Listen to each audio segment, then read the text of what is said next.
let's say we want to blend these two, right? So you could either go from dark into light, or you could go from light into dark. So it doesn't really matter, but you have to commit. Because if you suddenly switch from going in from dark to light, it's gonna make it harder and it's more effort, right? So let's say we wanna go from dark to light. Then you bring your brush down to 40. This is 10, 20, 30, 40. 40 is a good value. I usually keep it at that. And so you do it like this. Or if you wanna, you can also do it like this sometimes, and just go inwards a bit.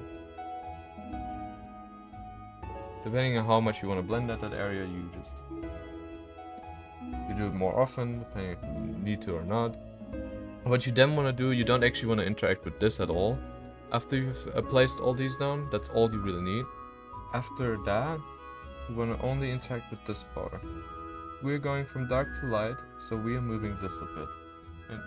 And now we're doing this.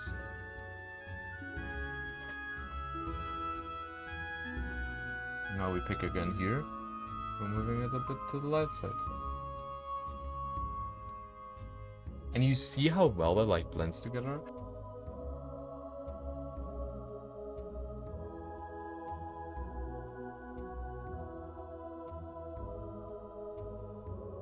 And so that's basically how I blend in Gartic and every other software.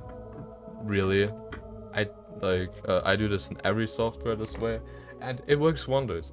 It's probably my favorite method ever to do it because it's just so effective and so quick, and it looks so good, right? And if you wanna go smaller because those are big transitions, then you just change the brush size.